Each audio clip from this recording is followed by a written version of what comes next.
Allez, on va parler du Konkin, un bidonville de la cité hydroélectrique d'Inga dans le Congo central où la population vit dans une forte promiscuité.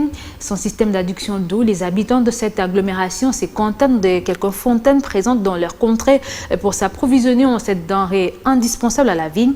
Et quant à la qualité du courant électrique qui est desservi, celle-ci laisse à désirer. Reportage signé d'Adi Simbadio. Situé dans la rive droite du fleuve Congo, dans les territoires de Sekebanza, à quelques 55 km de la ville portuaire de Matadi, la cité d'Inga abrite environ 38 000 habitants. La plupart parmi eux occupent un quartier appelé Kankin, un bidonville où les maisons d'habitation sont constituées essentiellement de baraques. Celles-ci sont entassées les unes contre les autres et représentent un danger permanent pour leurs occupants en cas d'un incendie. Malgré la présence du fleuve Congo à quelques 7 km, Kankin ne dispose d'aucun système d'adduction en eau potable de la régie des eaux.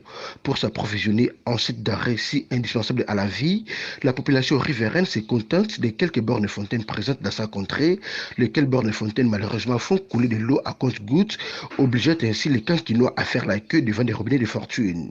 Une eau qui n'inspire toujours pas confiance pour la boisson, mais faute de mieux, les habitants des Kankin sont obligés de la consommer et s'exposent au risque de maladies hydriques telles que la diarrhée ou le choléra, surtout quand cette eau n'est pas bouillie à une température élevée.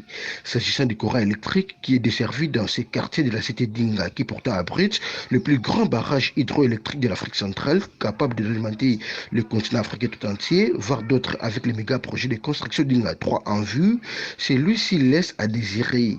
En sus du système de délestage de plusieurs heures auxquels sont confrontés les habitants de Kankin, la faible intensité de l'énergie électrique fournie à ces derniers ne les permet toujours pas à faire fonctionner les appareils électroménagers, d'où les Kankinois recourent aux braises et autres bois de chauffe pour la cuisson des aliments. Un véritable paradoxe qui ne dit pas son nom.